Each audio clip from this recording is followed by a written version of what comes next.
Fellow students, welcome back. In today's lecture, we're going to continue with our internal anatomy of the heart. In the previous lecture, we looked at the semilunar valves. These are low-pressure valves found after the ventricles, so they are post-ventricular valves. In contrast, the valves we discussed today will be high-pressure valves and pre-ventricular. Consequently, these valves will be subject to ventricular force and pressure. In order to distinguish the annotation shown here from the new annotation, we will discolor these. For the sake of space, I will not annotate the atria and the ventricles. Here we have the right atrium and the right ventricle. Here we have the left atrium and the left ventricle. Let's show our first valve. Shown here is our first high-pressure valve. This is the right atrioventricular valve. When blood enters the right atrium from the vena cava, this valve must be closed.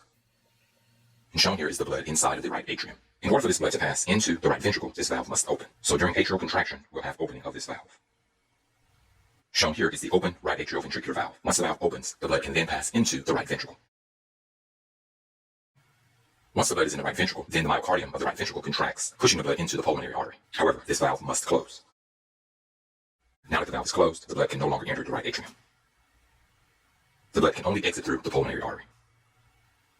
And this is the proper movement of blood from the right atrium to the right ventricle. However, as shown, this valve cannot withstand the pressure of the right ventricle. Other anatomical features must be present to prevent this valve blowing out or inverting due to ventricular forces. Let's show what happens to this valve without these features. Shown here is a valve that is failed due to ventricular force. In such a situation, the blood would re-enter the right atrium. This backwards flow of blood is known as regurgitation.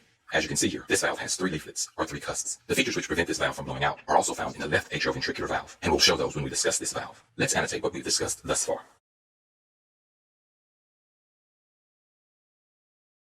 As it's shown here, this valve has failed or has blown out. Let's next discuss the left atrioventricular valve. Shown here is the left atrioventricular valve, our second high-pressure valve. As you can see, this valve has 2 cusps, or 2 leaflets. When blood re-enters the heart from the lungs, it enters through the pulmonary veins into the left atrium. When this happens, this valve must be closed. When the left atrium contracts, this valve opens and the blood enters the left ventricle. Shown here is the open left atrioventricular valve. When the right atrium contracts, this valve is open and the blood enters the left ventricle. When the left ventricle contracts, this valve closes and the blood exits the heart through the aortic valve. Once the left AV valve is closed, the blood then exits the heart through the aortic valve. Just as before, as shown here, the mechanisms are not in place to prevent this valve from blowing out. Let's explore these features.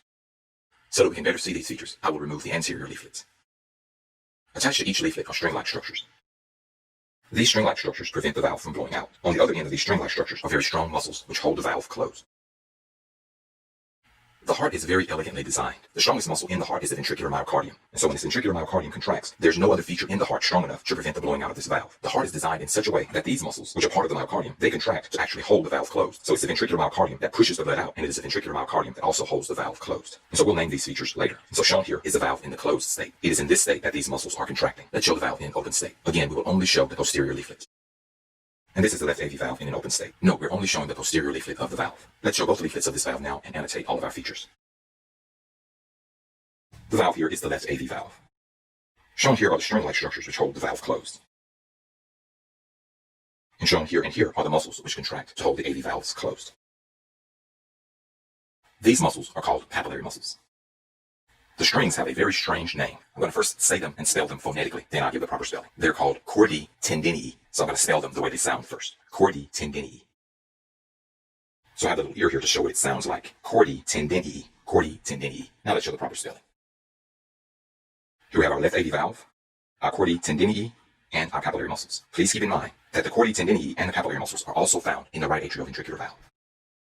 I'm just not going to show them here. There's a mistake that's commonly made by students of anatomy and physiology, and it has to do with the number of leaflets in the valves. The right atrioventricular valve has 3 leaflets. The left atrioventricular valve has 2 leaflets. Because the number of leaflets differs, these 2 valves can be distinguished by the number of leaflets. The right atrioventricular valve is also known as the tricuspid valve, and the left atrioventricular valve is known as the bicuspid valve. The confusion comes when the students refer to the semilunar valves. Both semilunar valves have 3 leaflets, so no distinction can be made between them using the number of leaflets. For this reason, you never refer to the semilunar valves as tricuspid, because that does not distinguish them. The term tricuspid is reserved only for the right atrioventricular valve. Even though both semilunar valves have 3 cusps, we never refer to either of them as the tricuspid valve. This terminology is reserved for the right atrioventricular valve. Let's annotate these 2 new names.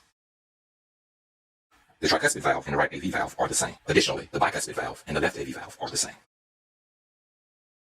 The left AV valve or the bicuspid valve has one additional name. This will require a little explanation before I give the name.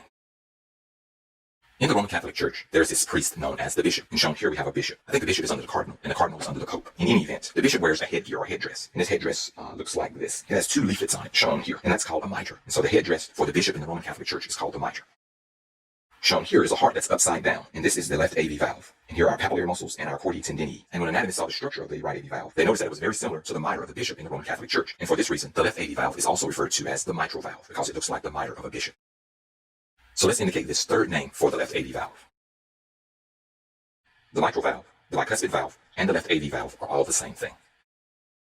The purpose of these high-pressure valves is to prevent the backwards flow of blood. Shown here is the extreme case when this valve has completely failed and is blown out. However, there can be partial failure of the valve, and this is when the leaflets simply bulge and have an opening between them. Shown here are two leaflets that have bulged, and as you can see here, when they bulge, an opening can be created which allows blood to flow in the wrong direction. The bulging of a valve is known as a prolapse. A prolapse can cause the backwards flow of blood. This is known as regurgitation. We indicated this in the last lecture. Regurgitation is the backwards flow of blood. The last lecture was devoted to the semilunar valves, which are low pressure, and postventricular valves. This lecture is devoted to the atrioventricular valves, which are high pressure valves and preventricular. The atrioventricular valves are high pressure valves, and they are preventricular, so they are subject to ventricular forces and pressures. And so that concludes our discussion on the atrioventricular valves, the tricuspid valve and the bicuspid valve, also known as the mitral valve. And that concludes this lecture. I hope that you learned a lot.